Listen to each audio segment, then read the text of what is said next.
welcome to everybody. Thank you all for coming to this iteration of Chat's Flash Talk series. This one is titled Opportunities and Challenges in Historical Research Methods. And we've got a really terrific set of panelists to talk about sort of cutting edge developments in a variety of different methodological approaches. So before we get to them, I just wanted to make a couple of quick announcements. First of all, for those of you who are new here, or those of you who maybe are not so new but have not yet done it, we'd encourage you all to register for our mailing list, which is up at comparative.org, the website. Also, to make sure that your calendars are marked for the next in our series of talks, which will be held on June 25th, 2 o'clock. Will be a panel on archival methods. And then also keep your eye out on your emails for an announcement about a general planning meeting that'll be held in July. We're not going to be having a formal business meeting after this session, but we will be coming up with a broader planning meeting for July. So please do check your emails for that announcement. And again, if you're not on the mailing list, great way to join up and stay in touch. All right, with that administrator kind of out of the way, I'm really pleased to welcome our four panelists today, each of whom is going to speak for about 10 to 15 minutes, and then we'll open it up for broader discussion. So we will kick things off with Rebecca Emigh, who is professor of sociology at UCLA. She's interested in how cultural, economic, and demographic factors intersect to create long-term processes of social change, with a particular interest in transitions to capitalisms and forms of information gathering, orality, and literacy. She's kind of widely published on these topics, including a 2-volume series in 2016, How States and Societies Count. She's also written The Undevelopment of Capitalism, Sectors and Markets in 15th Century Tuscany. Her BA is from Columbia University, PhD from the University of Chicago. Rebecca, thanks for being with us, and I'll hand the floor over to you. Hi, everyone. Thanks, Damon, very much. I'm always really embarrassed by those introductions, but thanks, everyone, for coming. And I hope you guys are doing all as well as can be expected. I have a PowerPoint because I have some tables. So let me just see if I can get that technology going here.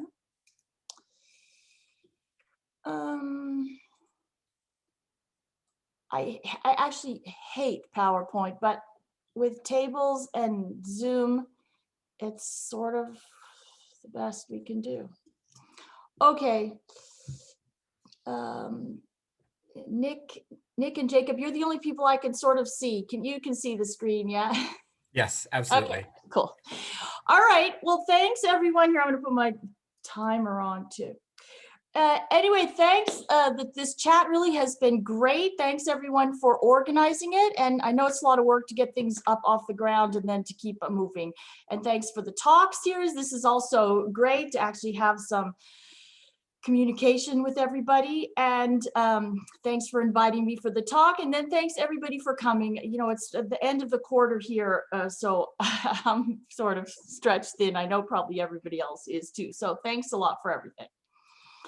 What I'm going to talk to you about today, we're calling the DCM, or Dialectical Comparative Method, and this is joint work with me and my long-term colleagues, Dylan Riley and Patricia OMalley. So I've got in the title here, Comparative Historical Sociology, Our Methods. And I've got the comparative in parentheses, since I think that in the past maybe 20 years, that the comparative part has really started to take a back seat. And what we're really talking a lot about is historical sociology, which I'm totally in favor of, but I think we're losing the comparative part. And I think one of the reasons is that with the rise of narrative, or the return of narrative, and then the development of process tracing and negative case methodology, which is a narrative method of looking at why something didn't occur, we're really starting to emphasize this historical part and maybe losing the comparative part. And, you know, I take partial responsibility for this with the negative case methodology that I developed and have been using, which is a narrative method. And I maybe was needlessly critical of the comparative part. Well, of course, we do have a comparative part, and here I've got the historical part in parentheses and the comparative part of the sociological methods. And for many years, comparison was sort of the thing that everybody did, using Mill's method of similarity and difference. But now this is really widely discredited, and there isn't really anything to replace it. And it's sort of a shame because at some level, Mill was just simply describing a pattern of comparison that's really unavoidable. I mean, you take things that have different outcomes and you see how they vary. And I'm going to use an example here of myself, or ourselves. This is also with Dylan and Patricia, to show you this. This is a study of ours looking at whether countries had a successful land survey. They plotted all of the land in their territory. And the outcomes here just, follow Mill's usual similarity and difference. We have a couple cases where the outcome did occur, the yeses in Italy and the US, and then a case where it didn't occur in the United Kingdom. And so we've got sort of two cases of similarity. And then, if you take the yeses and compare them to the no's, you've got two cases of difference. And then you've got what we could call factors here, or really just theories that look at things that might explain that. Was there a strong state? Was there knowledge widespread among the populace? Did the social actors' interests align with the state's in information gathering? And those factors form a pattern. And if you were using strictly Mill's case, you would look at these cases of Italy and the US as a method of similarity. And so the yeses there are the things that are important. So you'd sort of eliminate that strong state. And then you take one of these difference cases, let's just use the US and UK just for the point of doing it. And you would have eliminated this strong state already. So you'd see here among these bottom factors that the real difference is this no in the UK and the no outcome, and the yes in the US and the yes outcome. So if you were using Mill, that would prove, I'm using scare quotes here in case you're not paying attention to the screen, to show that it's this social actor's interest that is the most important factor, or that proves the outcome here.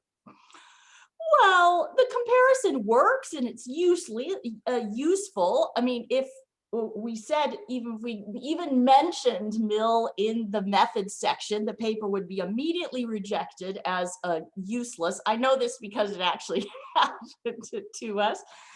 I mean, at a deeper level, I think most CHS scholars would object to using this to prove causality. This constant conjunction of events is obviously way too simplistic, and how can these very complex relationships be reduced to factors? And then there's a bunch of other assumptions that you have to apply. So there are some deep philosophical reasons why we wouldn't want to use it. But on the other hand, the comparison is helpful in trying just to sort out what's helpful here and not. So the question here is, is there a way to save this comparative method, or just is there a way to use this comparative method that's helpful and sort of get rid of these things that aren't very helpful and that cause everyone to reject papers? Well, what is the big deal with Mill's method anyway? So, this is a very long and well-rehearsed debate, and I'm not going to bore you with it for more than 30 seconds here. But, Skocpol and Summers sort of revived Mill's method in the 80s, using more or less this logic that, there was a pattern of factors and they could prove some sort of causality.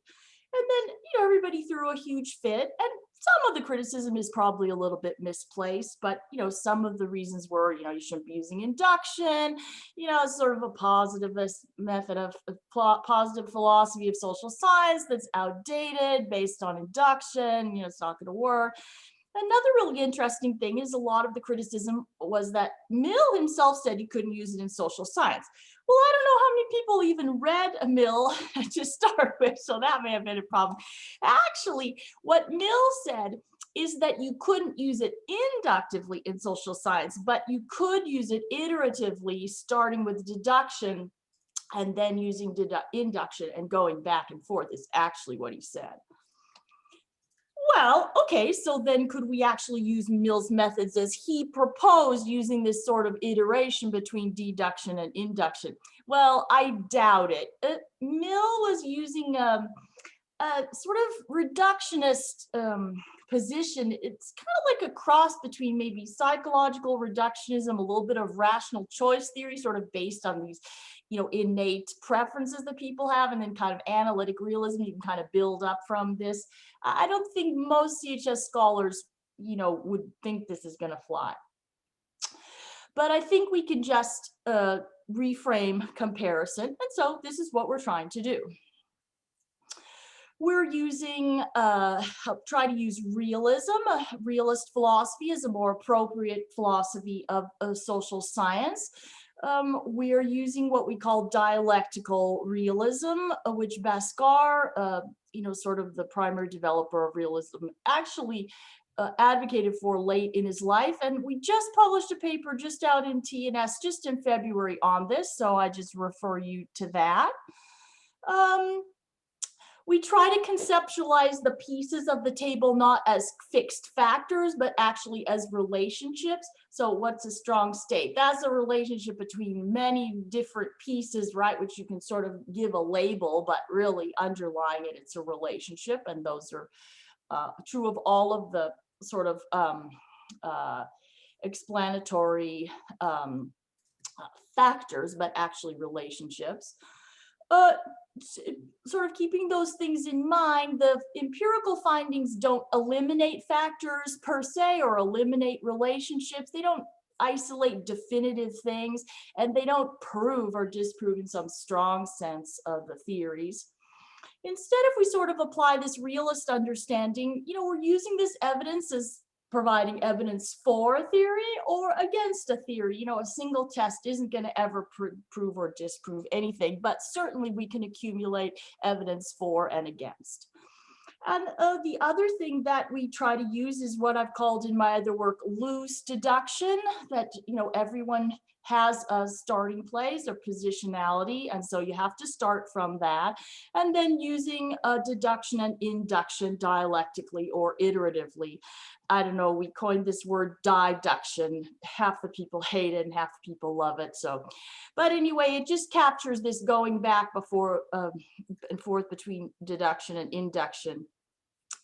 I think it's less confusing than using retroduction or abduction, but we can all debate that if we want.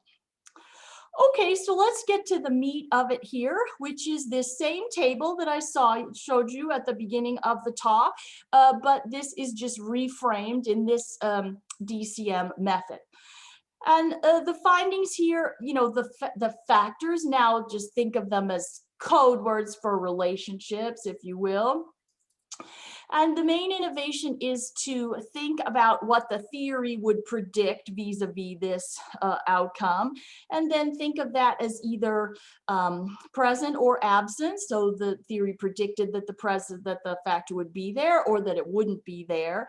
And then it's either expected, that E, that is the theory predicts that will happen, either that it would be there or it wouldn't be there, or it's unexpected, the U, that is the theory, the theory predicts the opposite of what you actually find.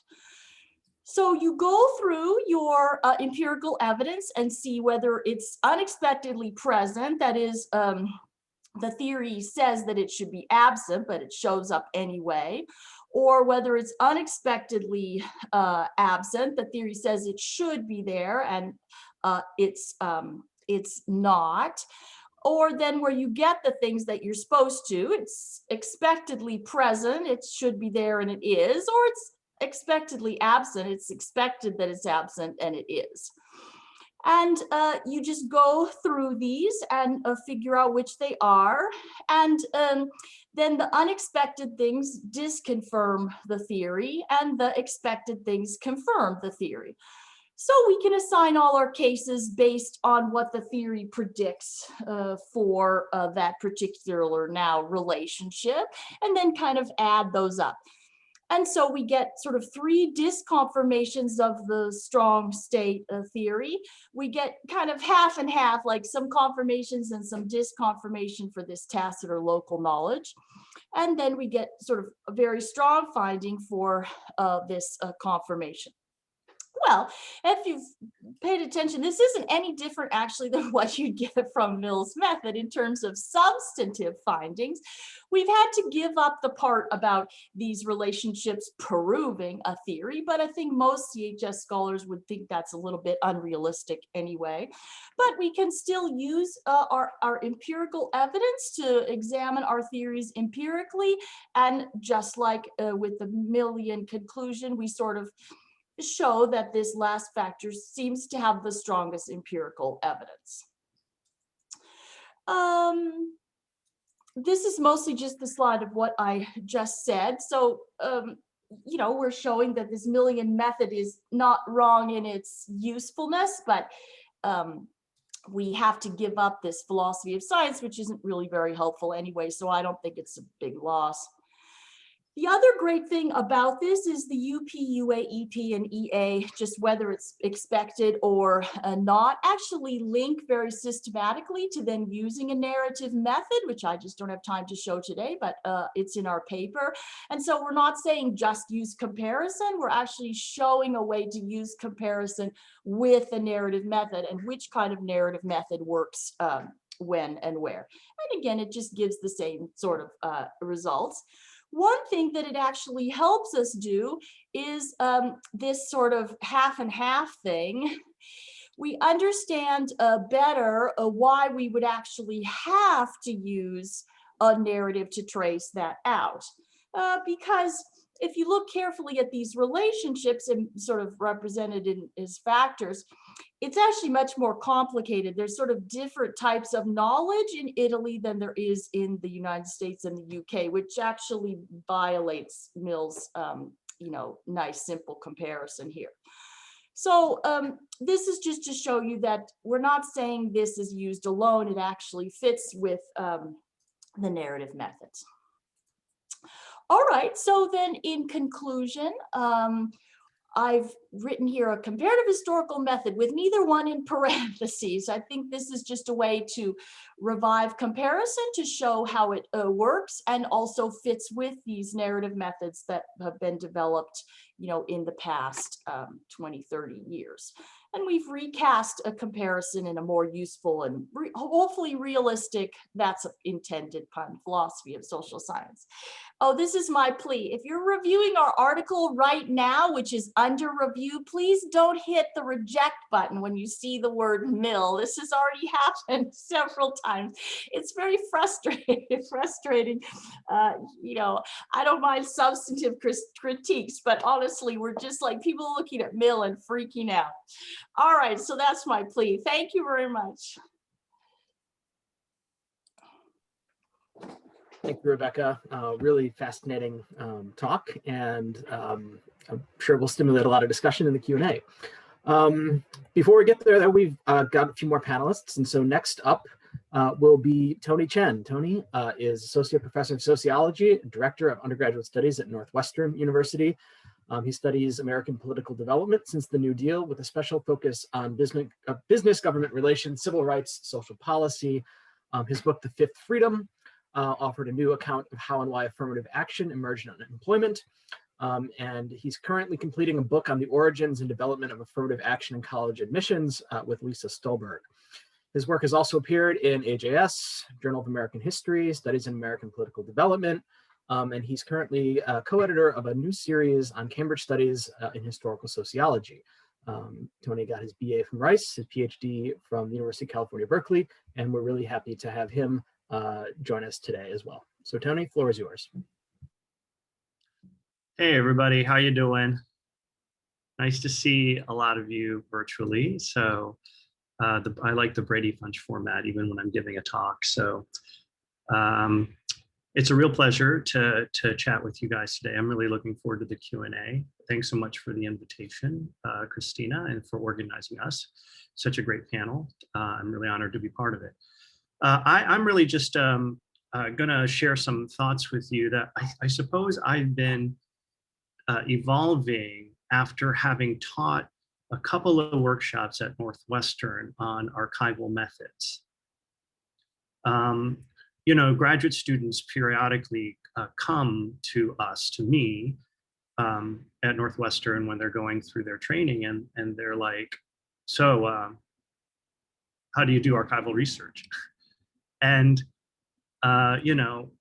enough students have come to ask that question that for I guess for the second time now, I've had a archival research workshop just to sort of show students the ropes, teach them the nuts and bolts of how to do archival research. But it kind of got me wondering, why do we do archival research as historical sociologists anyways? And how does that differ from what historians do? And is there something we can learn by reflecting on the differences, so that when we tell our students, well, here's what you should do, they'll have a clear sense of what they're doing, why it's special, how it differs from what historians are doing, but how it might also relate to what historians are doing. So these are my back of the envelope, pandemic thoughts about archival research and historical sociology. Okay, so back in the 1990s, when I was in graduate school with some of you at Berkeley, historical sociologists were starting to do their own serious archival research. Theda Skocpol was one of those prominent figures in our comparative historical methods classes, and she didn't do much archival research at all, but that was starting to change when I was in graduate school. Today, many historical sociologists, and especially historical sociologists under the age of 50, do plenty of archival work. It's not unusual anymore to see historical sociologists tilling unpublished manuscript collections alongside historians and poking around the latest ProQuest full-text searchable database of a relevant primary source. Now, why do we do archival research as historical sociologists? What's the point? Is there a difference between the kind of archival work that a historian does and the archival work that a typical historical sociologist does? And what are some of the methodological best practices for historical sociologists going forward? Well, I don't have all the answers, but these questions seem like they're worth asking, and these are the questions I'm going to address over the next few minutes. Okay, so what's the point of archival research for the typical historical sociologist these days? I think historical sociologists do archival research for a couple of reasons, but the main reason is that they are interested in reconstructing what specific people said or did or thought at particular moments in time, and they want to set these things into spatial and temporal context. Now, in turn, the reason why they're interested in what specific people said or did or thought is for either hermeneutic or causal reasons. They've got hermeneutic or explanatory motivations for looking for those things.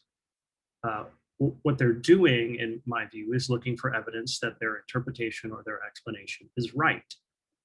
They reviewed the relevant historiography, they've read relevant historical monographs, they've engaged the relevant sociological literature, and what they would need to see isn't there. The questions they have about what happened and why they happened and what it all meant are just not answered by the literature. They can't quite reconstruct what specific people they're interested in said, did, or thought at particular moments. They can't quite put a context around it. And so they need to go looking for these things themselves. So that, to me, is the main reason why historical sociologists do or should go into the archives. Now, what historical sociologists are doing overlaps quite significantly with what the typical historian is doing. The typical historian also wants to see what people, specific people said, did, or thought at particular moments in time, and they also want to set these things into spatial and temporal context. But the typical historian, I think, over the course of the entire research process, approaches the archives and primary sources more generally in perhaps a less structured and focused manner than the typical historical sociologist, often to the advantage of the former and the disadvantage of the latter. At some point in the research process, what the typical historical sociologist is doing when they're poking around the archives is they're looking for evidence that their intuitions about what's happening are correct. They're thinking to themselves, well, if my interpretation or my explanation is correct, I would expect to observe this, that, and the other in the archival evidence. And I'm mucking around the archival evidence right now. What am I seeing? What am I finding? And does it suggest that I'm right? So these generalizations are broadly valid. What do they imply about the best practices for historical sociologists doing work today? So I think they imply a couple of things, but I'd be very interested to hear what you think of the broad view that I've sketched out and what it might suggest for how we need to do things. One of the things I think, perhaps the most important thing I think, is that historical sociologists need to read more history. I think that historical sociologists need to become familiar with the historiography of the cases that form key parts of their analysis.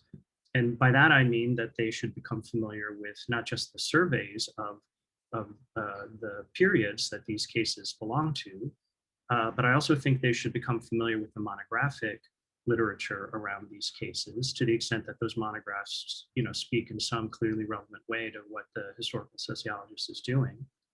And then I think they should also be tuned into the kinds of primary sources that the authors of monographs are grappling with when they're writing about these different cases that form part of the historical sociologist's analysis. So I think that historical sociologists need to know things when they read the monographic literature, like what kind of newspapers tended to be, if newspapers were a thing for your period, what kind of newspapers were published, at this moment in time, and who read them, and where can I get access to them, and is this what, partially what this historian is drawing on to characterize what's going on at this particular moment in time? What are the main sources of primary evidence? What are the main manuscript collections? I am familiar with my own period best. And so, if you read, civil rights history for the post-war United States, you quickly learn that, the NAACP records are really important.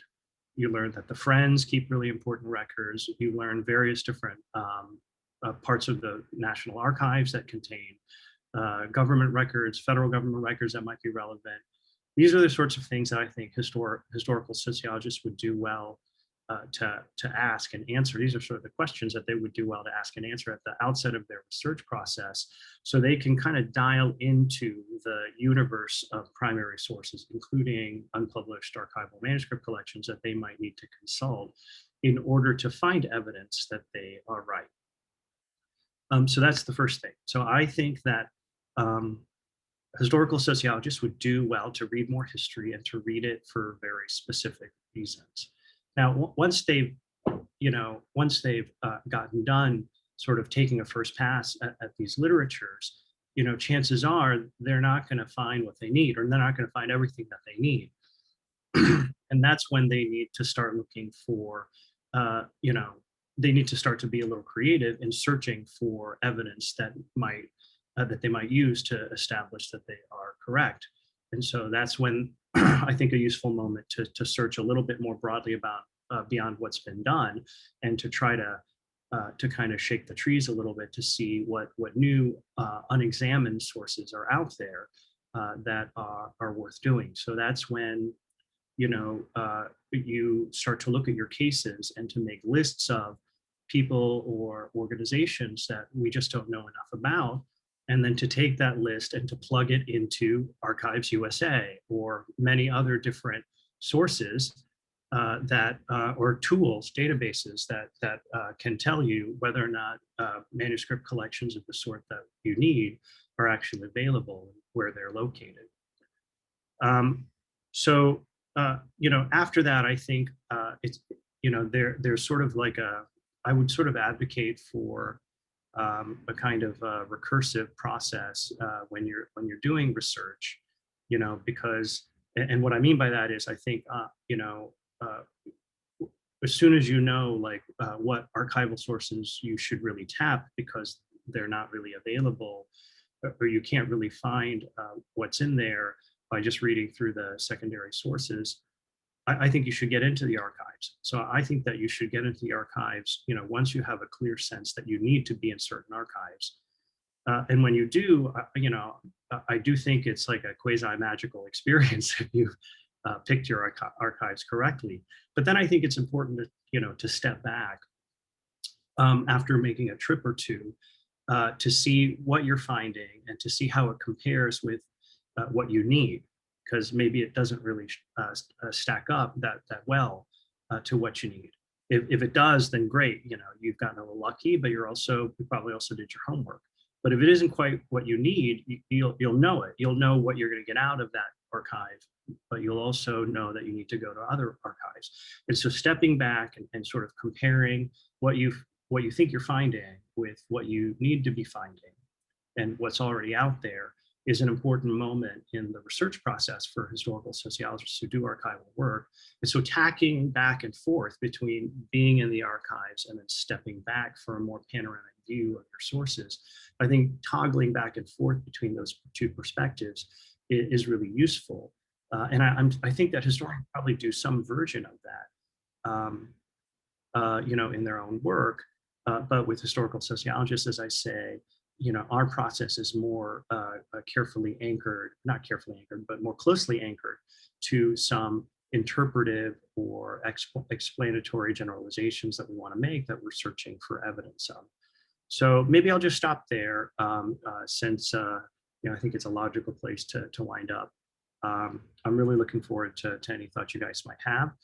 If you think I'm totally full of it, I'm also interested to know that, because I don't like to waste my time if I'm not doing anything interesting. So thanks so much. Thank you, Tony, for a terrific talk. We will move on now to our third panelist, Cristina Groeger, who is an assistant professor of history at Lake Forest College. She researches the historical construction of work, education, and labor markets in the modern United States. And her first book, which is just published with Harvard this past spring, is called The Education Trap: Schools and the Remaking of Inequality in Boston.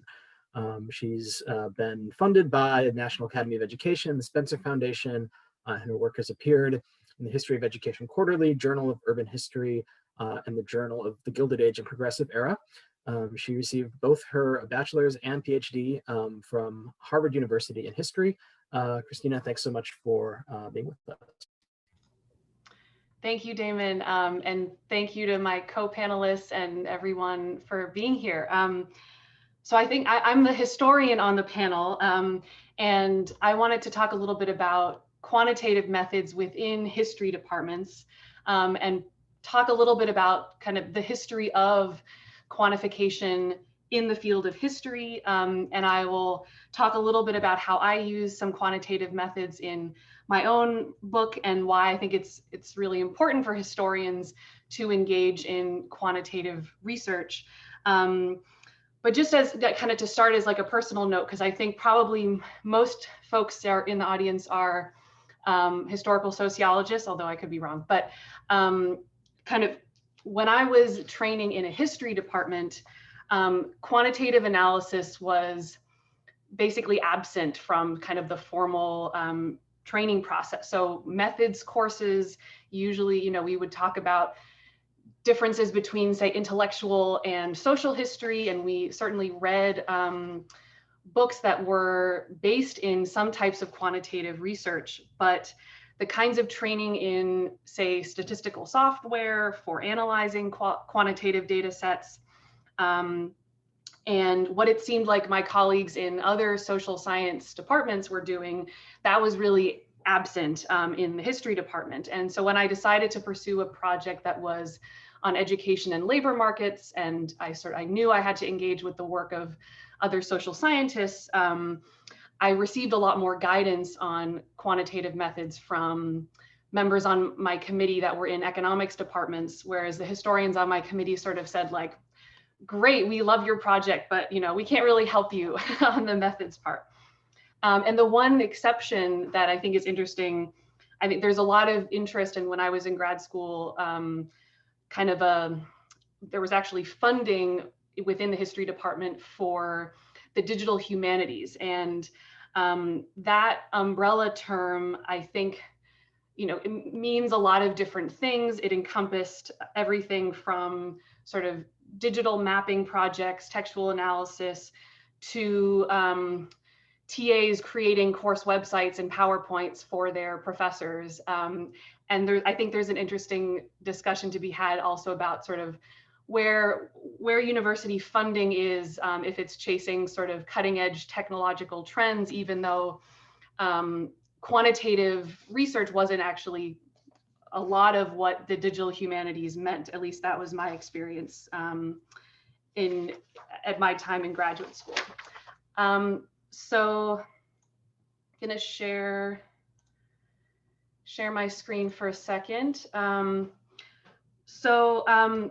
To provide just a little, of course, a little historical context for thinking about quantification, I've taken these charts from Stephen Ruggles' his 2020 article, The Revival of Quantification, which was based on an SSHA address in 2019. And it shows the percentage of articles in the American Historical Review, which is the most prominent history journal, that had at least one statistical table or graph. And I like this chart because it dates back to the 19th century, and it shows very clearly these sort of key waves of quantitative history that map on pretty closely to the emergence of new historical subfields, as well as, I think, the politics of the historical profession and politics in US history in particular. So what appears here is the old new history, which was at the time just known as new history during the progressive era in the early 20th century, was really the kind of rejection of great man history, a rejection of the idea that there was one definitive account of objective history, and a turn to history of the everyday, of the common man, and more materialist explanations. And many of the historians working in this tradition were activists and social reformers themselves. And this wave declines with the Cold War and what's known as consensus history, which celebrated things like objectivity, patriotism, and a more conservative environment in the academy. And then it rises again in the 1960s and 70s. And that's a period when many historians are telling histories from the bottom up. So women's history, African-American history, working class and labor history. And similarly, many historians in this era were also aligned with leftist struggles like the labor movement, the feminist movement, civil rights movement, and saw their scholarship as connected with these political commitments. That history, again, a decline in the 80s and the 90s with the cultural turn. But since 2008, we've also been seeing a revival of quantitative history. And I think given sort of renewed interest in social inequality and kind of our contemporary political moment, I think that's likely driving some of this return within history departments. And just, I think, it's not obvious that quantitative accounts or quantitative methods in history would be connected to social activism and social inequality. But I think for historians, there are a few reasons why we see this sort of parallel. One has to do with the sources about marginalized groups of people. So it's very easy to tell the history of elites with, who published books and had extensive correspondence, right, with traditional published sources. But often the only records of working class people are sources like the census or other kind of larger scale data sets. And I also think an interest in power dynamics, materialist explanations, these necessitate sources that illustrate kind of large scale trends and social transformations. And that entails using sources that encompass, the masses, we could say, rather than a few individuals. And quantitative data sets, especially like the census, have really been the bread and butter of quantitative history at these peak moments.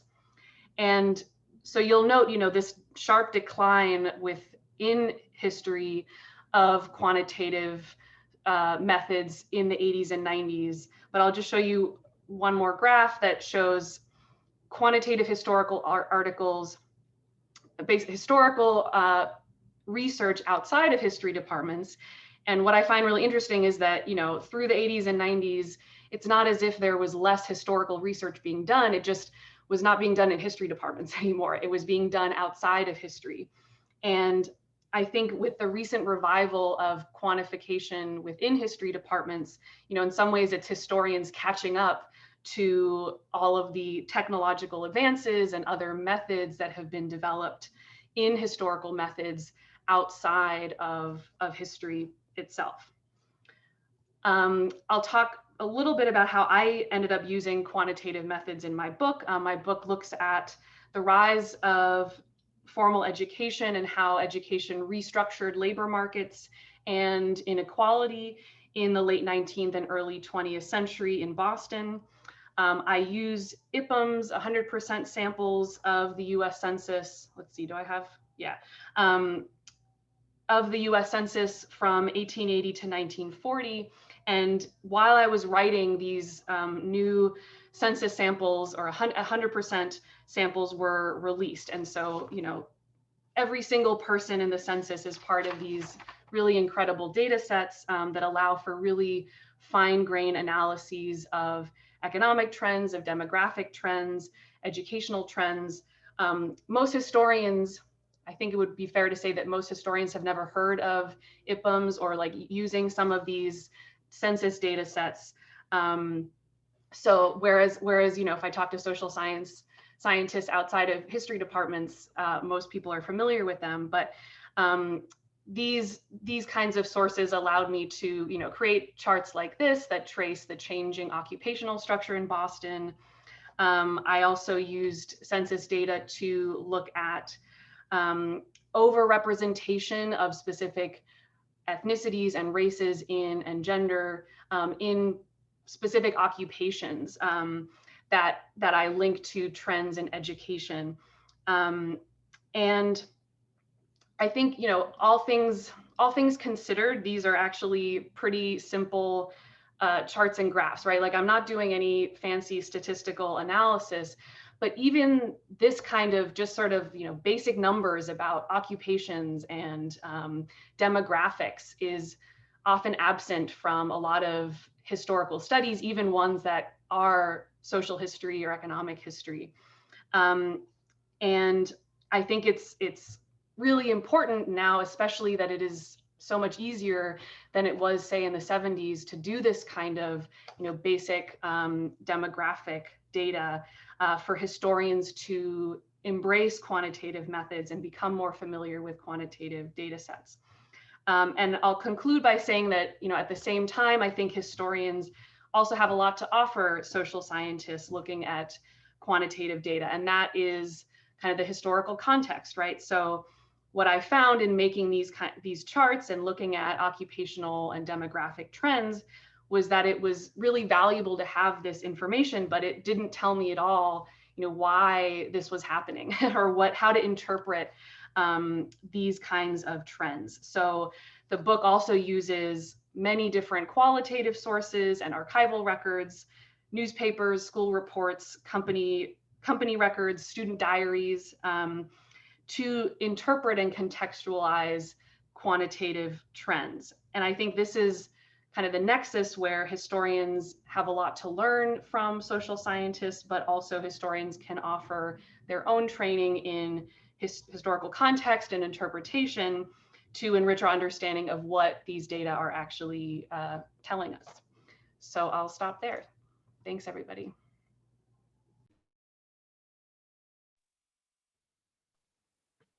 Wonderful. Thank you, Cristina, and thank you also for kind of taking the lead on putting this panel together. Before we get to the Q&A, we have one final panelist. This is Jacob Habinek, who's an assistant professor and deputy director of the Institute for Analytical Sociology of Linköping University in Sweden. He's interested in the sociology of markets, science and culture, and uses tools of computational text analysis and social network analysis to study how individuals and organizations sustain a sense of shared order in uncertain, highly competitive environments. He's currently working on a book which focuses on the scientific discipline of biology, entitled The Social Origins of Sciences, State, Market, and Society in the Emergence of Biology, 1750 to 1914, as well as a second project on asset-backed securities markets. He's published on medical professionalization, the 2008 financial crisis, financialization of education, in socioeconomic review and social networks. He has a BS in biology and a BA in religion from UC San Diego and a PhD in sociology from UC Berkeley. Jacob, the floor is yours. Thank you. Thank you, Damon, for that introduction. Let me see if I can figure out how to share my slides here.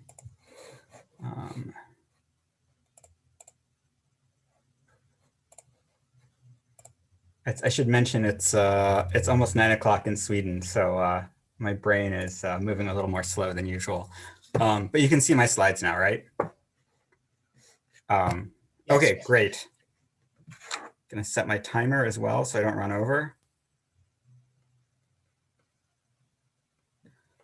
As a historical sociologist, it's very exciting to be at the end of a panel. Usually for reasons of chronology, I find myself at the very beginning, so this is a nice change of pace.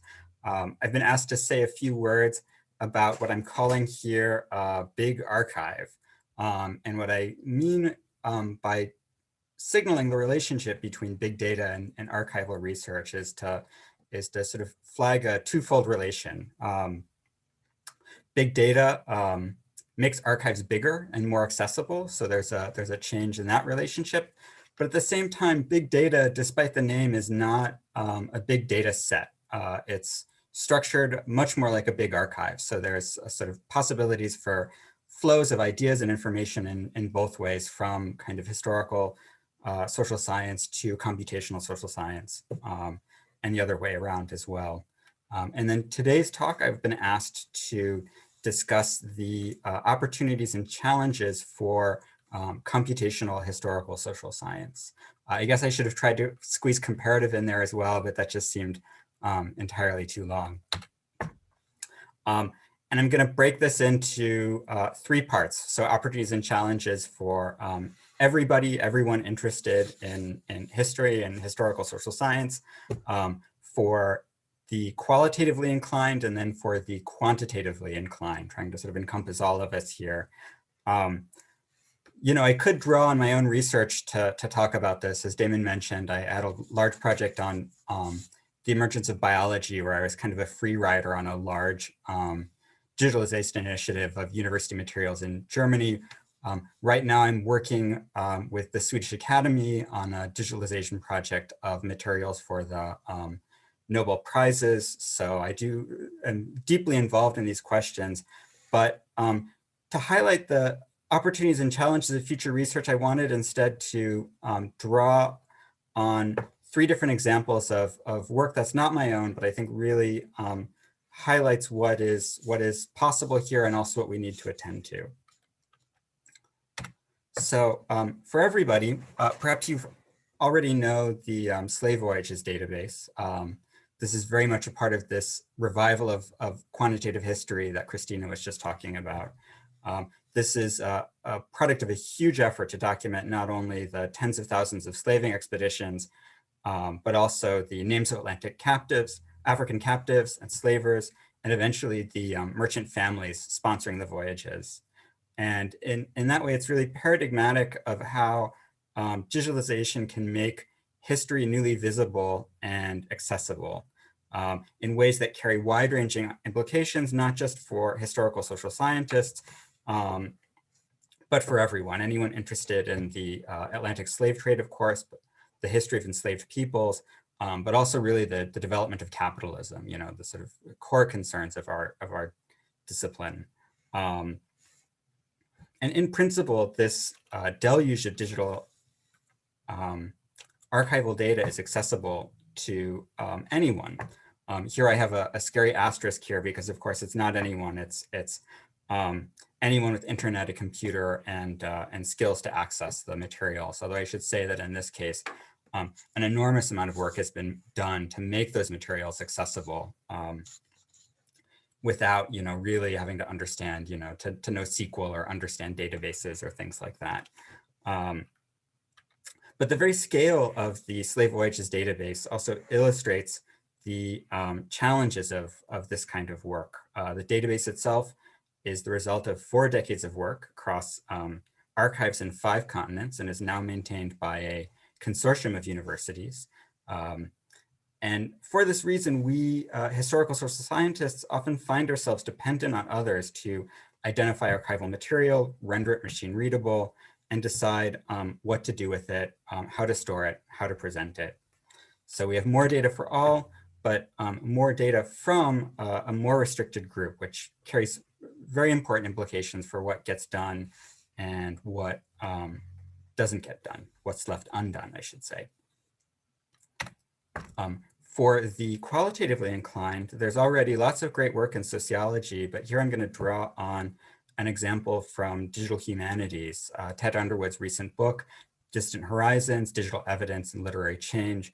And the reason I'm doing this is because digital humanists like Underwood are much more focused on how computational methods can inform the interpretation of texts. So really sort of centering this relationship between what we think of as sort of the traditional concerns of qualitative methods as well as computational research. One of Underwood's core questions is, how did the novel develop out of other literary genres? And so in this figure, I apologize for the quality of the figure.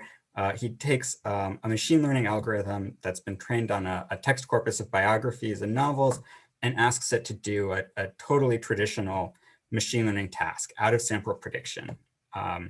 And I know this is a little hard to look. I should say that Ted Underwood followed best practices and put all of the code necessary to replicate the figure up on GitHub. I was too lazy to download it and run it on my computer, so I just photocopied it instead. So that's my fault. But if you squint, you can see that the model does pretty well. I mean, there's a lot of variation in the prediction, but if you draw a line right in the middle at 50%, you've got 97% accurate prediction. It's much worse in the 19th century than it is in the 20th century, but nevertheless, not so bad. It does tell us a lot about the data. It does not do much in terms of interpretation. And so in this sense, I want to stress that it's a complement, not a replacement to close readings. The model can tell us that grouping books into 2 genres becomes easier in later years. It also tells us that the differentiation of novels from biographies was likely a very gradual process. Any search for a clear turning point will probably be fruitless. It can also aid interpretive work by helping us dig deeper for textual features, words or phrases that strongly predict a novel versus a biography, or to pick individual texts that are well or poorly classified. So just by looking at the scatter plot, you can see there are occasional fictional books that look very much like biographies and vice versa, and some that seem to sit right in the middle of this. And so as a kind of clue of where to look in this larger corpus, this sort of approach I think is quite useful. Finally, it should also be noticed that this project too builds on a large-scale undertaking by a university consortium, in this case, the Hathi Digital Library, which itself builds on Google Books and on the Internet Archive. So again, we have this relationship of dependence, you could say here. For the quantitatively inclined, I'd like to talk about Emily Erickson's forthcoming work, Trade and Nation, How Companies and Politics Reshaped Economic Thought. Emily Erickson wants to explain the rise of economic thought in 17th century England. Here again, we have another university consortium that gives us another text corpus. And to begin, Erickson uses not text data, but metadata. And these are identifiers that are attached to data objects to count up the number of publications that could be classified as economic texts. And I should say I'm drawing this from not from this particular book, which is forthcoming, but from an article that's already been published. And as you can see, the number goes up over time.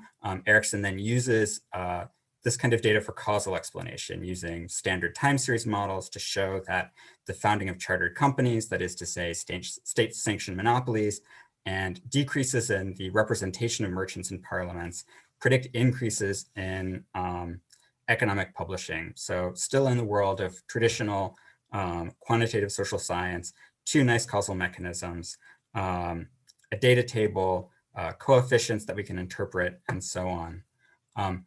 But because the data identifiers here are metadata that link to data outside of our table, it is possible to dig deeper and to invite challenge even to our own interpretations. So we could ask, for example, whether economic thought is coherent as a publishing genre, drawing on Underwood's approach, whether it changes over time, and link it to the activities of specific companies. And indeed, Erickson goes on to work on precisely these questions. But this is to emphasize, I think that, even for us quants who, we tend to think mostly in tables. If the observations are a good sample and the measures are good measures, then we can be confident in our inferences. And digital methods really invite us to open up that practice a little bit more, to make the process of encoding things transparent, and to create spaces to include a more interpretive approach in understanding our own findings. So just to conclude, so more measures, more questions is my takeaway there. To draw this together, again, we have a sort of series of opportunities and challenges that come out of this. Big data, big archive is both more accessible, but also more equal. And I think each of these opportunities and challenges invites us to think about our research practices in new ways, to potentially consider how we can take best advantage of this digital revolution. And here, I think that the takeaway is that it's valuable to be more engaged in digitalization initiatives, to think about what gets digitized and how it's structured and where it's stored. In the same way that, 2 decades ago, sociologists were really entering into the process of thinking about archival research and not just being end users of archival results. Here too, I think we could make a similar claim about digitalization, that we think of ourselves as end users of it, but there's really plenty of opportunities for us to be more involved in this process. Digital data is complementary to traditional interpretive research in sociology and in history, but it's not a replacement for close reading, for interpretation. And I think the takeaway from this is that it maybe suggests that we should be more collective in our research orientation. You can't be a great close reader and a great coder and a great database manager all at the same time. And as a result, even though we love being these people that go into the archives and get the dust on us and come out kind of with our findings that really belong to us, maybe this isn't the best model for the future. And then finally, and that's true for me too, right? I absolutely went through that experience as well. Finally, we have results that we have lots of opportunities for measuring things with digital data. But at the same time, we're not thinking about a data table at the end of the day, right? And this, I think, invites us to think about our research practices in a more open-ended and transparent fashion, right? To think of our lines of reasoning and inferences as something that should be accessible to both our readers and our critics. I think this connects with the sort of the language of dialectical or recursive approaches in historical social science, but it also sort of invites this to be a collective endeavor as well. And that is all I have to say for you for today. And I look forward to your questions. Wonderful. Thank you so much, Jacob. Thank you to all of our panelists for 4 really stimulating kind of flash talks. We now have about a half hour for Q&A and collective discussion. If you would use the raise hand feature, I will try to moderate the conversation. So I don't know if there's a question out there for one of the panelists that somebody would like to kick us off. And I see there is. Cedric. Hi, everybody. Thanks for this. It was really terrific. Nice to see you all. My question is actually for Rebecca. And, I want to say just at the outset that, it makes sense. It's elegant. I'm a realist also, though of the critical bent. And so I'm like basically partial to everything that you said. But I do have questions sort of just based on kind of where the profession is going in comparative historical, right? Because, it seems like reframing Mill comes at an inopportune moment right now in comparative historical, right? Because you have like the ascendancy of post-colonial sociology, sociology of empire. People are dipping their toes in racial capitalism as I am. And so like my first question would be, does this not reinforce the kind of methodological nationalism, right, that this crew of CHSers are talking about, right? Because resurrecting a Millian method does presuppose, or one might ask whether it reifies the nation, in systems where actually the nation is kind of like a wrong-headed frame. And so that's the first question. But even if we put global transnational stuff to the side, as Tony suggests, right, and as Jacob alluded to with the dust, right, there's like we're all into the dust right now. We love the archival stuff, the must, right, and like so much of the deeply historical single case analysis, historical sociology, like my own, right, tries to like do a very detailed job of showing how all of the different kind of like elements of a social formation articulate to one another, right? It's more that than kind of like the presence or absence, whether expected or unexpected within a given model. And so like even for the single case stuff, and I imagine this has something to do with the narrative piece, which you weren't able to get into, Rebecca, like how does this different form of realism do the connective work of articulation in a single case scenario? Yeah, thanks a lot for that question.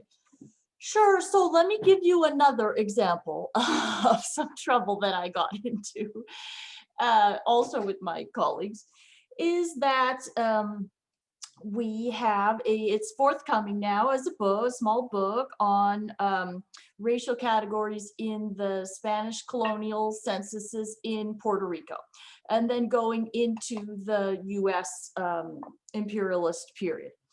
And what we wanted to do there was compare the 3 time periods. So sort of early mercantilist Spanish censuses with sort of high imperialist Spanish censuses, and then the US imperialist censuses.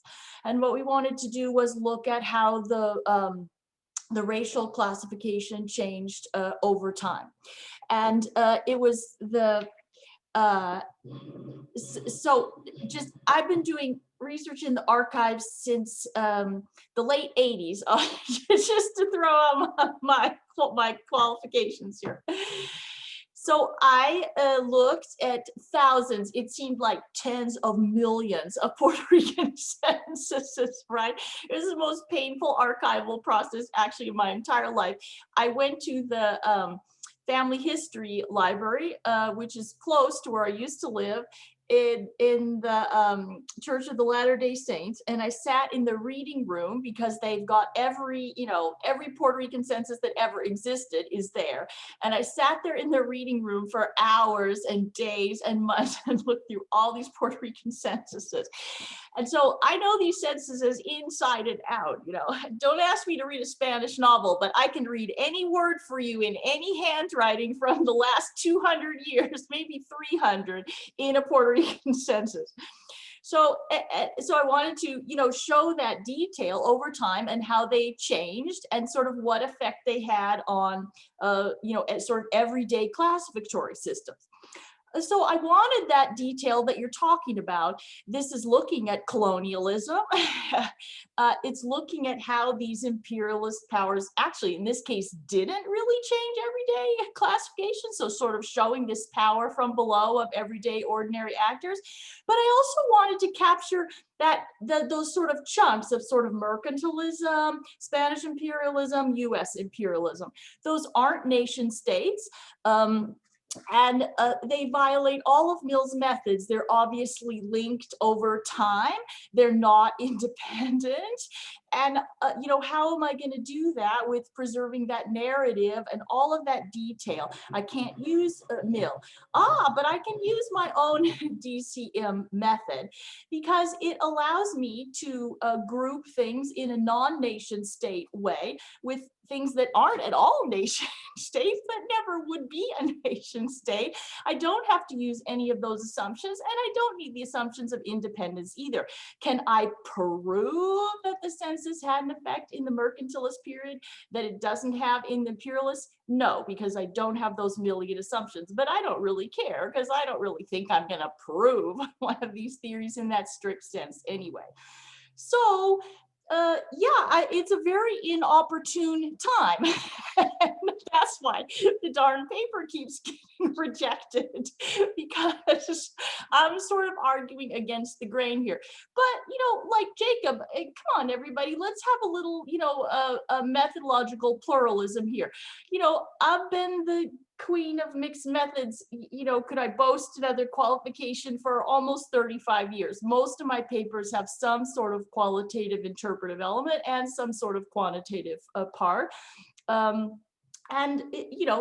You just can't do everything with one thing. And sometimes you want to put the things together, and sometimes putting the things together gives you a fuller picture, and you're not going to always do it in one paper or one book, but we should have this whole set of tools at our disposal, not disposable, but at our disposal to be able to deploy in the different settings in which they're appropriate. And all I'm asking is just let's not throw something out. What I've exactly tried to do is throw out those sort of, the baggage around Mill that makes it positivist, that makes it colonialist, that makes it apply only to nation states. I've tried to throw that part out, but keep us a tool that we can actually compare across cases, in a much more flexible way. So I'm actually trying to do what you're suggesting with this method, just give us another tool to use in a more flexible way. Thank you. Next question goes to Anna Scarpellis, then Nick Wilson, Drew Huffman. Thanks so much for an absolutely stunning panel. I've got a question that I think relates most to Tony, Cristina, and Jacob, but also maybe in some senses to Rebecca's work. It's on the question of context and digitization. And I'm going to ask a question that is entirely too broad, but I'll ask it anyway. What is context? And how can we theorize it, and how is it useful? It strikes me that sometimes in sociology, context is delegated or rendered equivalent with nuance, which is, at best about embedding something in detail, embedding it in context, and at worst, it's about excessive detail. It's about convolution. It is about things nobody knows, especially nobody needs to have in a paper, especially for a causal argument. So I'm kind of wondering, how do we think about context and its role, like from a kind of philosophy of sociology, philosophy of science perspective, and how can we capture this when we analyze digital sources in particular? And pragmatically, and this is a question I think that goes to everyone, but maybe especially to Jacob, given your work in this, pragmatically, how do we fund and organize kind of these types of collective and collaborative forms of research, especially at the more junior level? Thank you.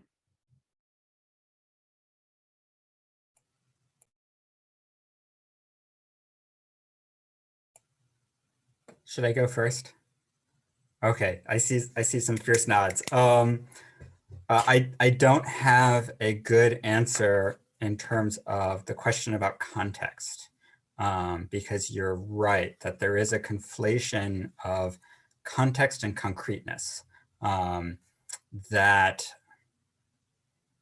I guess in my own experience I find quite valuable, and that sort of a focus on the concreteness of the object that you're studying. It brings you into the specific case, it brings you into the archive, it brings you into the conversation with specific individuals.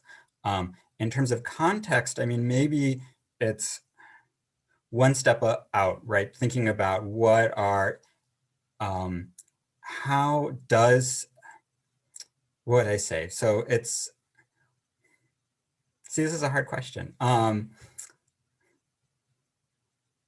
How does the specific circumstances of that concrete thing we're looking at condition whether that process, that relationship is going to exist somewhere else, how transferable it is to other places is sort of my benchmark for thinking about the role of context in an explanation. And I realized that that's kind of a epistemological answer rather than an ontological one. And so perhaps it's unsatisfying, but I really think that's the best I can do.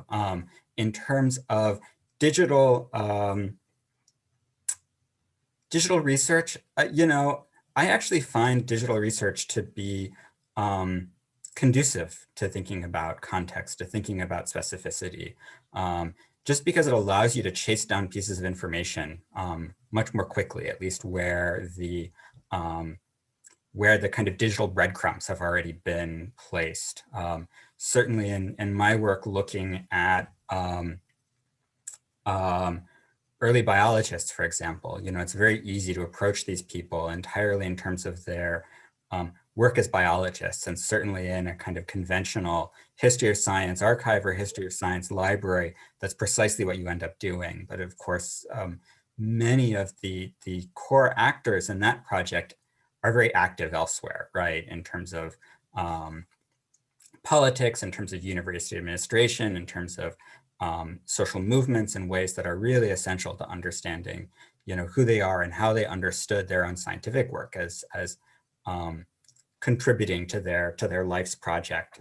In terms of the practical question, you know, personally, I found this to be much easier than I expected. You know, here I am in Linköping University, which is an quite academic Siberia, but it's not a familiar name at all. You know, I had a project that I wanted to do that involved the Nobel archives down the road in Stockholm, and they were not only open, but really, you know, as a collection of mostly humanists, they had serious questions about what a good digitalization and quantification effort should look like. You know, what are the categories that they should be concerned for, or what are the things that will make their data useful to other people. And so to some extent, I would kind of suggest just asking around. But I realize that's not necessarily a terribly satisfying answer as well, although it's certainly one that worked for me. Can I say something real quick? Okay. Well, Anna, that's a really good question, and I think Jacob's answer is really helpful. Here's how I would answer your question: is context. What's context? Context to me is other things that are happening at the same moment that help you understand what you're looking at. That's the most immediate sense in which I think of context. But context is more than that. Context is also other things that happen either before or after the thing you're looking at that help you understand what the thing you're looking at means.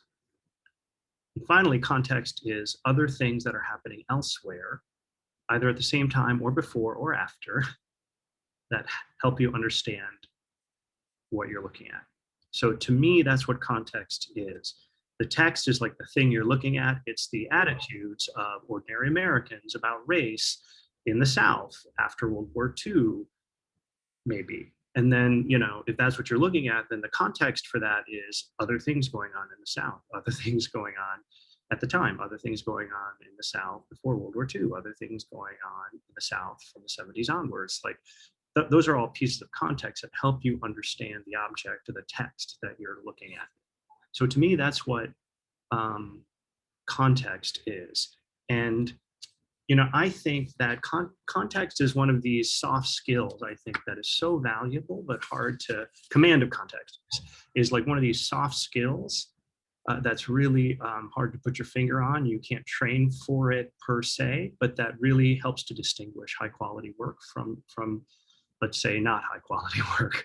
And, you know, I think that when you're new to a field, new to a period, new to a case, you're just not gonna grasp the context as well as somebody who has studied it for a long time, which is one of the reasons I would submit that historians who have worked in an area for so long write their best books only when they're older than 50 or 60 years old, because it takes a long time to pick up the context. So, you know, I think that what this implies for historical sociologists is that their degree of modesty should perhaps be inversely related to how long they've been working in a field. If they are starting up, they should be very modest and they should learn a lot of context.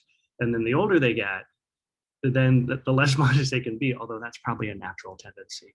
But but in any case, you know, I think that one final thing I'll say is with regard to computational social science in context, you know, I see a lot of this big data stuff going on these days applied to historical text, and I see a lot of, you know, topic modeling and other other forms of content, and what we used to call content analysis, but sort of rewarmed with a little magical sprinkling of machine learning on top.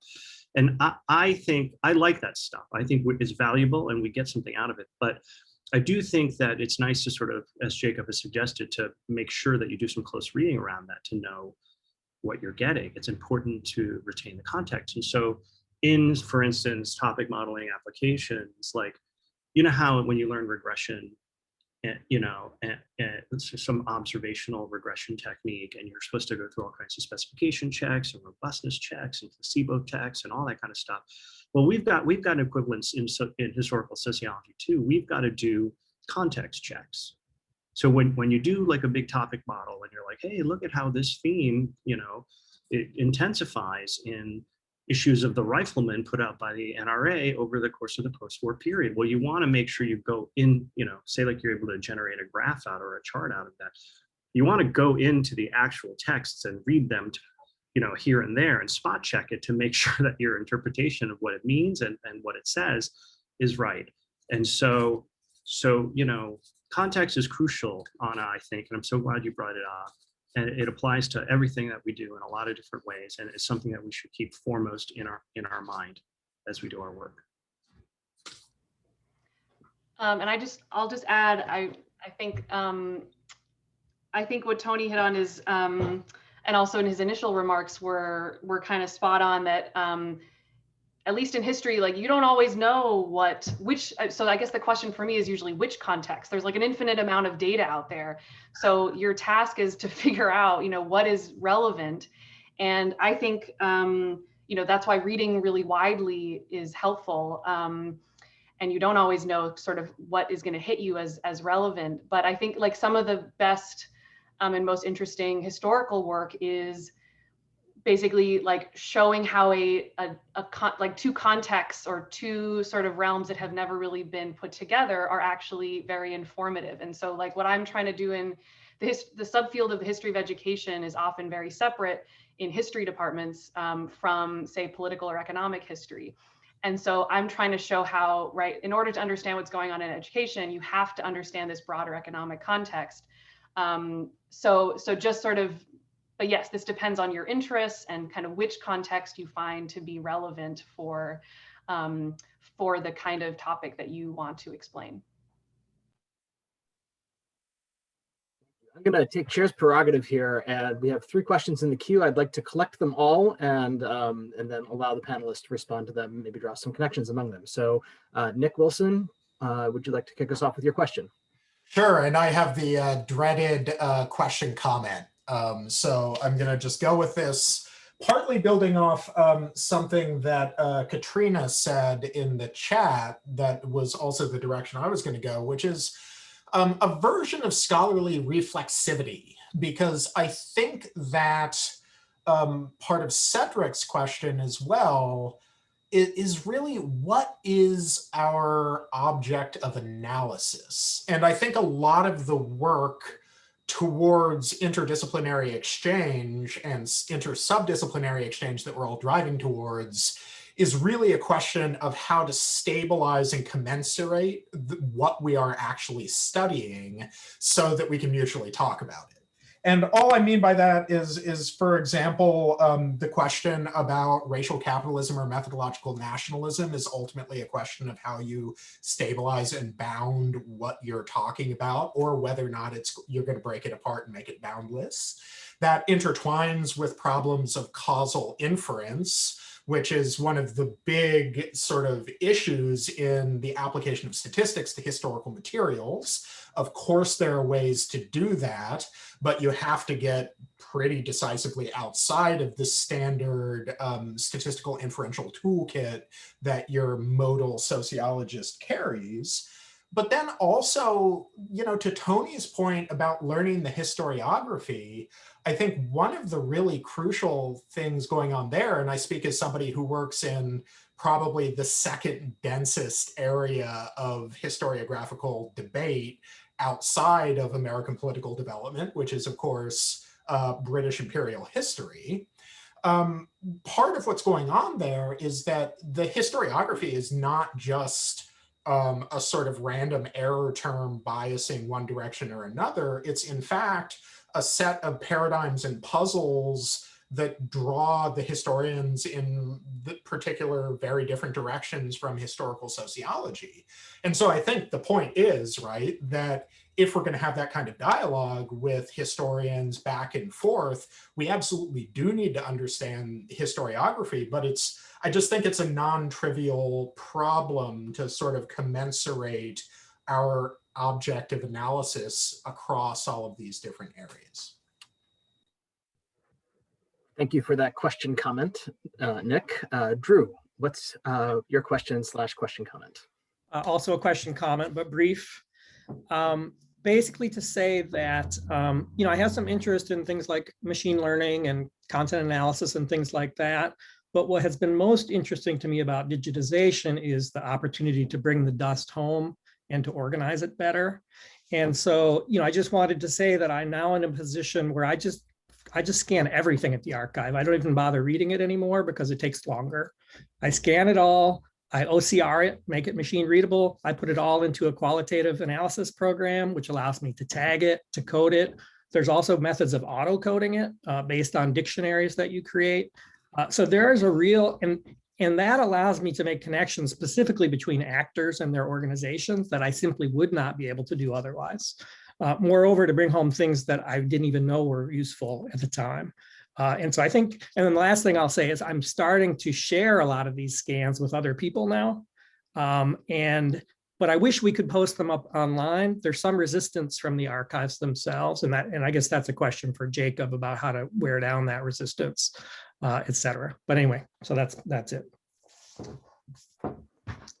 Thank you. And Gary, your question / question comment, and then we'll throw it back to the panelists.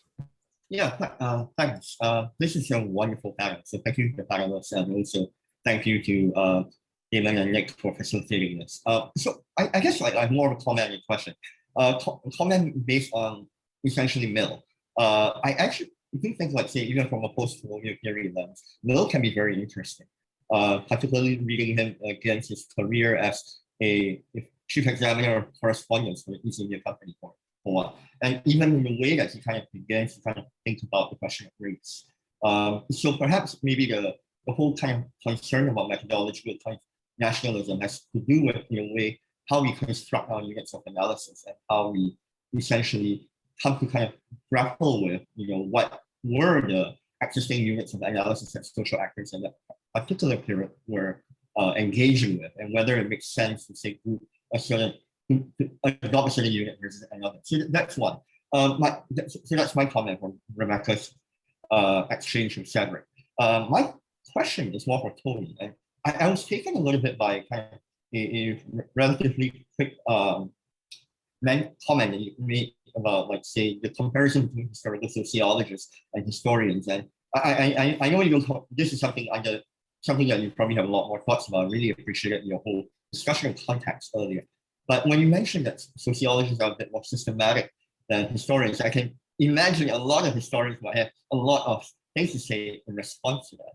And I wonder if, like, say, the relationship is really more that we're both equally systematic in the archives, but I think it's what we do with what we procure, what we collate in the archives that actually start to matter.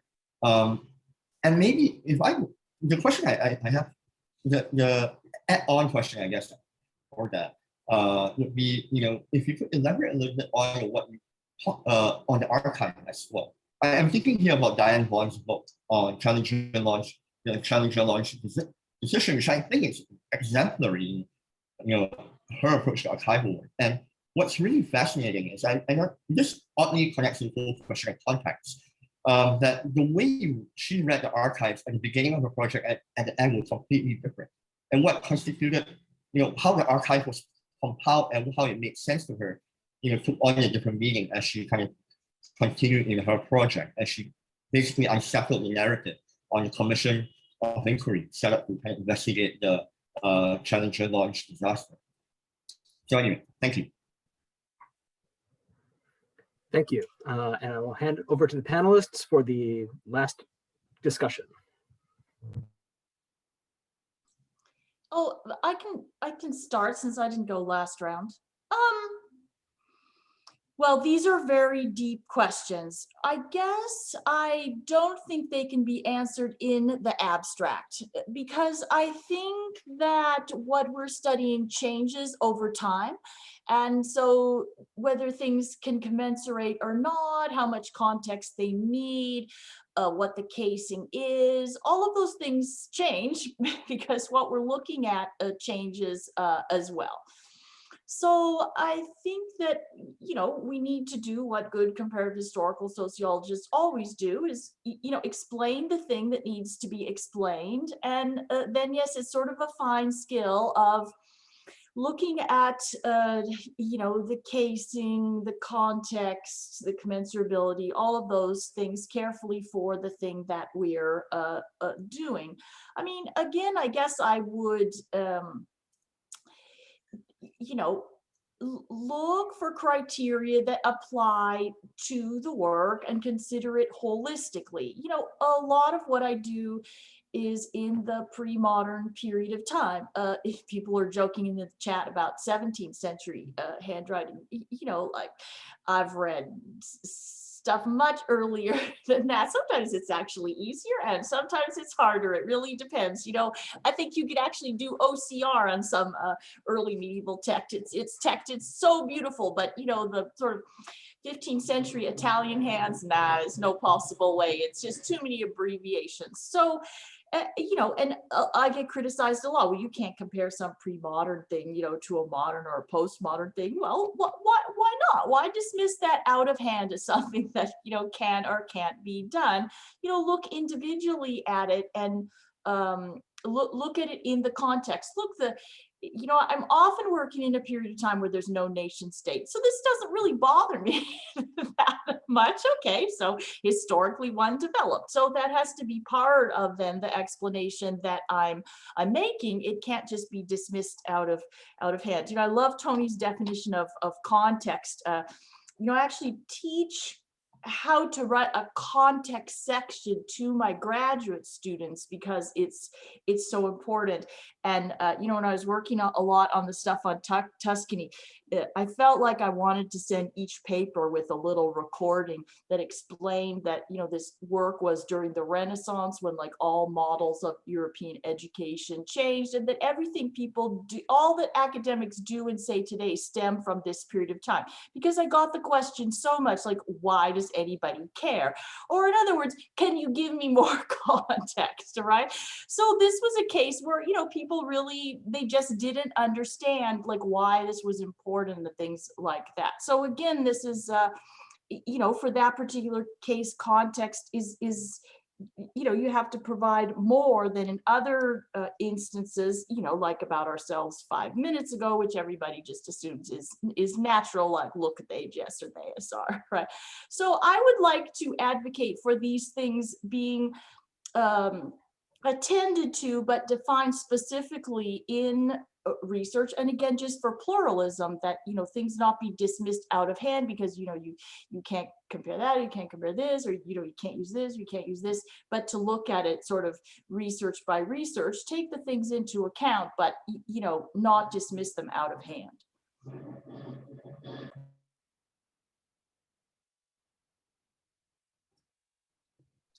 Maybe I'll go next. I said this in chat, but I'll just say it verbally, which is if I said that we are historical sociologists are more systematic than historians, I misspoke.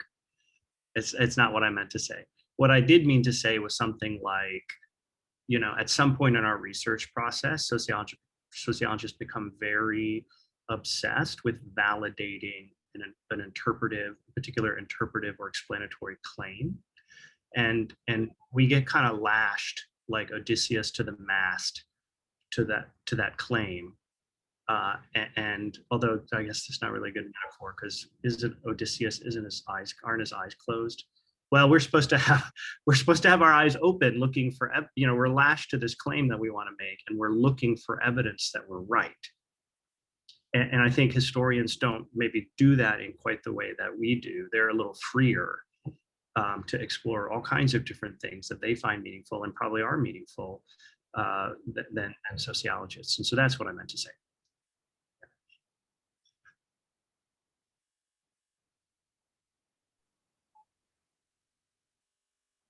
Jacob, do you have any comments to add to this, or shall we?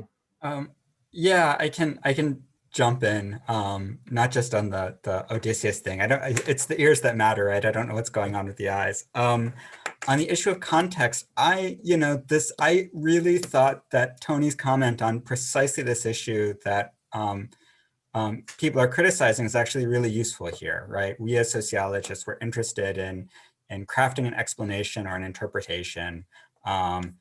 Historians, and this isn't all historians, but the ones that I work with are much more interested in kind of crafting a narrative that tracks a specific object, right? An institution, a person, an idea. And this sets us up with very different audiences and very different things that we need to do to convince those audiences. A historian really wants to get all of the pieces that give you a sense of what that thing is in place. I want to deliver enough to support my explanation and to invite other social scientists to try to kill it off and to show that I can defend it as a sort of explanatory social scientist.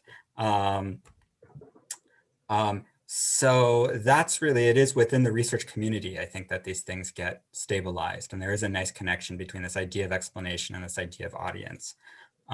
Turning to Drew's question, also this discussion of 17th century handwriting. Me too, I scan everything I can. OCRing is great, but frankly, with 18th century documents where it is all handwriting, I find it very useful as well. Even when it comes to marginalia, right? I have access to marginalia through other people's scans that I wouldn't have had access to. And sometimes things that I did have access to, but were a lot easier to read back in my office, blown up to 300% size instead of in a dim little archive. In terms of the archivists themselves, I think there's a culture change here, that there is more openness to digitalization initiatives. At the same time, I think it's worth keeping in mind, and I don't have a good answer to this, but it's something that I think about. One of the reasons why archivists resist digitalization is because we rely tremendously on their expertise in their own archives. We all know this when we go there. And then they just become a little acknowledgement in our texts. And so there's a concern that by making the archives freely accessible, we're going to further devalue their skill and importance. And I think it's a real fear. And maybe this is sort of connected to what I was saying earlier about sort of research as a collective, but I don't have a good prescription there either.